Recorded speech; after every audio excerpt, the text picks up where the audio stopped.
AITA for not telling my mom where I was? For background, I, 26F, do not live with my parents.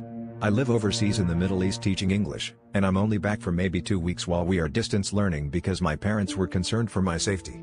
I got a repatriation flight out and then they paid for my flight to the US, which I am grateful for. Before I moved out in August, my friend B was on speakerphone with me and said something about not liking my mom, which she overheard. B's own mom is a raging narcissist that she no longer speaks to, and my mom tends to remind her of her trauma. My mom took it personally, despite it coming from her eavesdropping, and doesn't like B anymore. Fast forward to yesterday. Since I am back in the States, I wanted to see my friends. I decided to go out yesterday, and while I told my dad and brother where I was going, I told my mom it was still up in the air and that I only might be going over to B's house.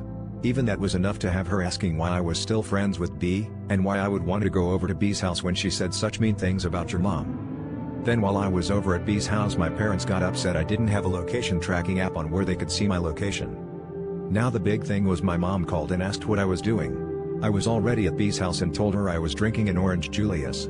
She asked where, and I said at a friend's house. She asked what friend and I said it doesn't matter. She hung up on me.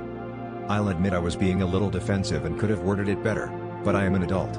They don't need to track my location and know where I am every minute. My dad texted and said I was acting like a teenager, so I texted my mom and said I'd talk to her when I got home and that I was sorry for how I said it. She replied that I had damaged our relationship. Now today she doesn't want to talk to me. Am I the asshole for wanting some privacy?